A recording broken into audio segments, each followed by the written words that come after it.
Hi guys, welcome to our YouTube channel where we make explainer videos related to topics concerning business, finance, economics in general. आज के topic में हम बात करेंगे ई waste और उससे होने वाले नुकसान के बारे में। आई एम श्योर कि आपने मेटल्स जैसे कि gold, silver, iron, copper, lead के बारे में जरूर सुना होगा। लेकिन क्या आपने हैवी मेटल्स जैसे कि बेरिलियम, कैडमियम, कोबाल्ट के बारे में सुना है? नहीं, मैं किसी पीरियोडिक टेबल से रैंडमली मेटल्स के नाम नहीं ले रहा। इन मेटल्स की एक्सट्रैक्शन कॉस्ट बहुत ज़्यादा है और ये मेटल्स आपके इलेक्ट्रॉनिक आइटम्स के अंदर मिलते हैं। वही इलेक्ट्रॉनिक आइटम जो आपकी लाइफ को ईज़ियर और कन्वीनिएंट बनाते हैं। What if I told you in metals की एक डार्क साइड है कि इन मेटल से जनरेट होने वाले ई-वेस्ट का डेफिनिट कैरेक्टरिस्टिक्स है। ये टॉक्सिक हैं, इग्नाइटेबल हैं, कोरोसिव हैं और रिएक्टिव हैं। 70% हेवी मेटल्स जो कि लैंडफिल के अंदर मिलता है, वो ई-वेस्ट की फॉर्म में है। और जैसे-जैसे इसमें टेक्नोलॉजी में एडवांसमेंट आती जाएगी, जैसे-जैसे ये टेक्नोलॉजी अर्बन एरिया से रूरल एरिया में शिफ्ट करेगी, वैसे-वैसे हम देखेंगे कि ई-वेस्ट जनरेशन में के अंदर भी इंक्रीज़ आएगा। So it's time we take a deep dive in this ticking time bomb we call e waste. इससे पहले कि हम स्टार्ट करें, let's do a simple activity.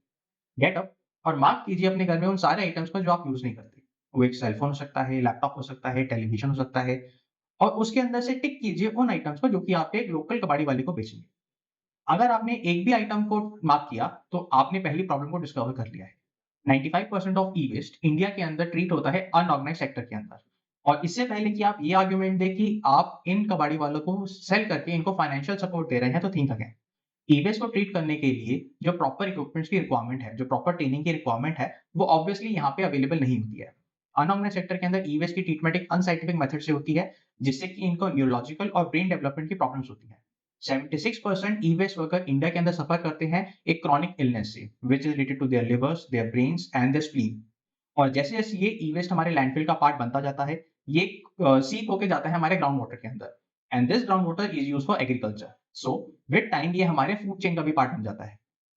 Global e-waste monitor report 2020 के अकॉर्डिंग इंडिया के अंदर 3.2 मिलियन टन्स का ई-वेस्ट जनरेट होता है, जो कि थर्ड लार्जेस्ट है। एशिया के अंदर India is one of the biggest producer of e-waste.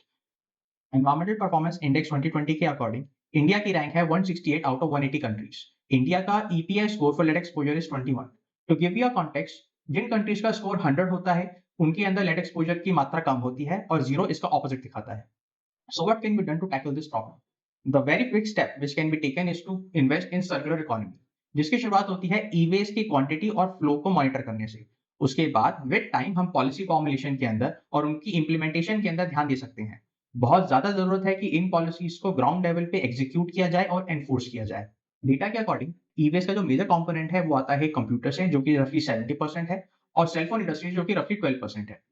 India बहुत ही कम कंट्रीज के अंदर है जहां पे ई वेस्ट मैनेजमेंट के रूल्स हैं। और यही ई वेस्ट मैनेजमेंट रूल्स कुछ अच्छी पॉलिसीज को प्रमोट करते हैं, जैसे कि प्रोड्यूसर्स रिस्पॉन्सिबिलिटी को। लेकिन ये ई वेस्ट ग्राउंड लेवल पे आज भी कहीं ना कहीं मिसिंग है और अनऑर्गेनाइज सेक्टर्स के रोल को इग्नोर करके चलते हैं। अनऑर्गेनाइज सेक्टर आज भी अनअवेयर है, अंडर फंडेड है और अंडर प्रोटेक्टेड है। अगर हम एक institutionalised e waste collection point को बनाना चाहते हैं, तो अनऑर्गेनाइज सेक्टर्स के रोल को इग्नोर करना इम्पॉसिबल है। जितने भी हमारे पॉलिसी मेकर्स हैं, they have to make sure कि जो भी पॉलिसी फॉर्मुलेट की जाए, उसके अंदर अनऑर्गेनाइज सेक्टर्स के रोल को प्राथमिकता दी जाए। हमारा ध्यान होना चाहिए कि इनके रोल को हम सिर्फ एक कलेक्शन पॉइंट पे लिमिटेड ना रखें। We have to make sure that they are converted into a awareness front. इनके रोल को अगर हमें प्रमोट करना है, तो हमें इनको जॉब सिक्योरिटी देनी पड़ेगी, इनको प्रॉपर ट्रेनिंग देनी पड़ेगी, और with time we have to make sure that they are converted into an organised sector. That is the only way जहां पे हम ग्रास रूट लेवल के अंदर चेंज दे सकते हैं ई-वेस्ट की प्रोसेसिंग के अंदर। एक और मेजर रिफॉर्म का तरीका है स्टार्टअप्स के अंदर इन्वेस्ट करना। लेकिन सिर्फ उन्हीं स्टार्टअप्स के अंदर नहीं जो कि ई-वेस्ट की प्रोसेसिंग में ध्यान देते हैं, लेकिन उन स्टार्टअप के ऊपर भी जो कि ई-वेस्ट को ग्रास रूट लेवल पे रिड्यूस करते हैं। All the corporates which are already working in the electronic area, we have to make sure कि वो अपने प्रोडक्ट के अंदर अपग्रेडेबल, डिटैचेबल और रिपेयरेबल मॉड्यूल बनाएं। एज अ कंज्यूमर आपको यहाँ पे एक कॉर्पोरेट प्रैक्टिस का ध्यान देना है, ग्रीन वॉशिंग। ग्रीन वॉशिंग का सिंपल मतलब ये है कि कॉर्पोरेट अपने प्रोडक्ट्स को ऐसे एडवर्टाइज करती हैं कि वो एक ग्रीनर ऑप्शन है उस प्रोडक्ट का जो कि आप ऑलरेडी किसी ना किसी मैनर में ओन करते हैं। सो व्हाट हैपेंस इज, आप इकोनॉमिक कॉन्शियस होकर उन प्रोडक्ट को बाय करते हैं और अपने पुराने प्रोडक्ट्स को डिस्कार्ड कर देते हैं। वो पुराने प्रोडक्ट अल्टीमेटली लैंडफिल का पार्ट बनते हैं, which further escalate the e-waste problem. This can be easily tackled. हमें एडवर्टाइजमेंट नॉर्म्स को इतना स्ट्रिक्ट बनाना पड़ेगा कि कोई भी कंपनी अपने प्रोडक्ट के लिए फॉल्स क्लेम ना कर सके और उसको कमर्शियलाइज ना कर सके। ई-वेस्ट के टॉपिक में इलेक्ट्रिक व्हीकल्स की बात करना भी जरूरी है।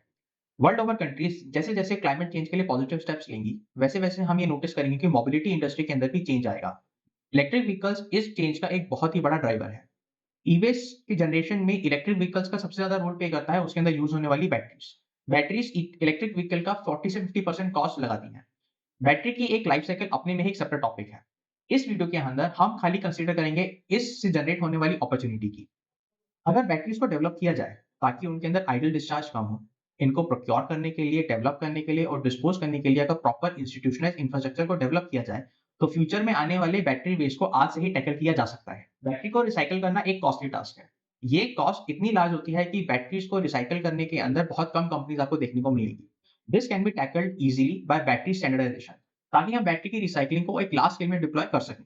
और प्रॉपर इंफ्रास्ट्रक्चर डेवलप करने के लिए जिन पर्सनल की रिक्वायरमेंट है, हम उनकी ट्रेनिंग के अंदर और उनकी एजुकेशन के अंदर इन्वेस्ट कर सकते हैं।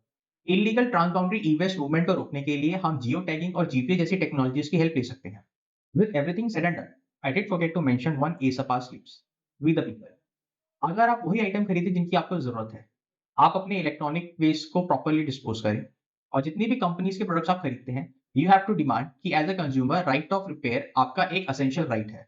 हमारी जर्नी स्टार्ट होती है एक सिंगल एनर्जी एफिशिएंट बल्ब से। Thank you.